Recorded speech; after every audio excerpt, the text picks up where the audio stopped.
प्राचीन समय में जब विद्यार्थी पढ़ाई करते थे तो गुरुकुल जाया करते थे। गुरुकुल का देखभाल करना, गुरु माता और गुरु का सेवा करना और उनकी हर छोटी छोटी बात को मानना, यही विद्यार्थियों का धर्म था।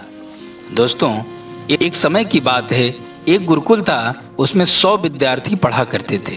उन 100 विद्यार्थी में से एक विद्यार्थी था जिसका नाम वरदराज था। वरदराज पढ़ाई में बेहद कमजोर था। 99 विद्यार्थी इतना ज़्यादा पढ़ाई करने में तेज थे कि वे लोग हर क्लास में हर साल उत्तीर्ण होकर आगे बढ़ते, लेकिन वरदराज एक ही क्लास में 4 साल निकाल देता। गुरुजी बहुत ज़्यादा तंग हो चुके थे वरदराज के बिहेवियर से। दोस्तों, गुरुजी वरदराज पर इतना ज़्यादा ध्यान दिया करते थे कि वरदराज भी अपने जीवन में तरक्की पा, वरदराज भी अपने जीवन में उत्तीर्ण हो। लेकिन गुरुजी के बार बार कठोर तपस्या को देखकर वरदराज की आंखों में आंसू आ जाता, लेकिन वरदराज तब भी पास नहीं हो पाता। एक दिन गुरुजी हार मान के वरदराज को बुलाएं कि बेटा वरदराज।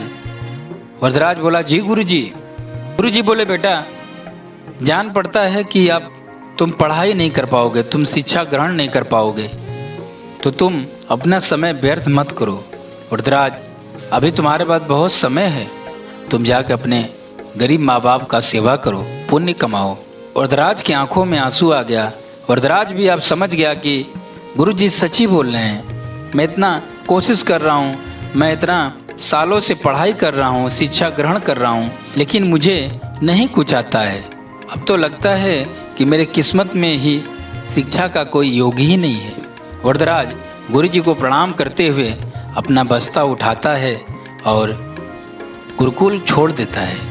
रास्ते में चलते चलते वरदराज को बहुत देर हो चुकी थी और वरदराज अब तो पानी के बिना उसके होठ सूख रहे थे। जंगल से गुजरता हुआ सुनसान रास्ते पर कोई भी एक पानी का कूप भी नहीं था, लेकिन कुछ दूर चलने के बाद वरदराज को एक कुआं मिला। कुआं ठोस पत्थरों से बना हुआ विशालकाय बहुत गहरा कुआं था और कुछ वहां औरतें पानी भर रही थी। वरदराज उन औरतों के पास पहुंचा, बोला, माता हमें प्यास लगी है, क्या कृपया पानी पिला देंगी? उन औरतों ने कहा कि बेटा ठीक है, मैं पानी पिला देती हूँ। उन औरतों ने वरदराज को बहुत दिल से पानी पिलाया। वरदराज अपना मुंह पोंछते हुए पीछे जैसे ही मुड़ा, उसका नज़र कहीं जाकर ठहर गई और वे देखता है कि बहुत विशालकाय पत्थर जो था कुआं का, उस पर दरार पड़ी हुई थी। उन औरतों से पूछा, माता ये दरार कैसी है कुआं में? क्या कोई छिन्नी हथौड़ी से इसको काटा है? उन औरतों ने बोला, नहीं बेटा, एक कोमल रस्सियों के बार बार आने जाने पर इसमें दरार हो गया है। अब तो वरदराज का जैसे दिमाग खुल गया। वरदराज तुरंत औरतों का धन्यवाद करते हुए भागा अपने गुरुकुल। गुरुजी के पांव पकड़ लिया, गुरुजी को सारी बातें सुनाया।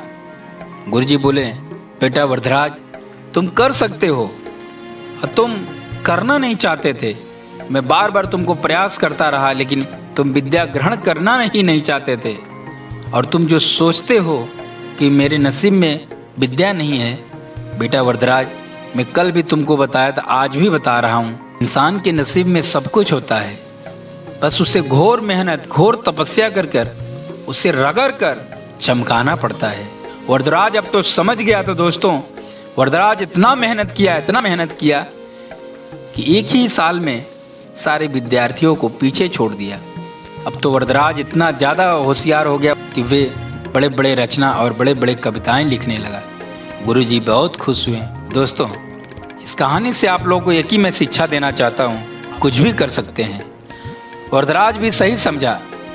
इतने मोटे पत्थर को एक कोमल रस्सी काट देती है, तो हम लोग तो इंसान हैं यार, हम लोग तो कुछ भी कर सकते हैं। सक्सेस क्या है यार? अपने जीवन में सक्सेसफुल होना कितनी बड़ी बात है, एक छोटी सी बात है दोस्तों।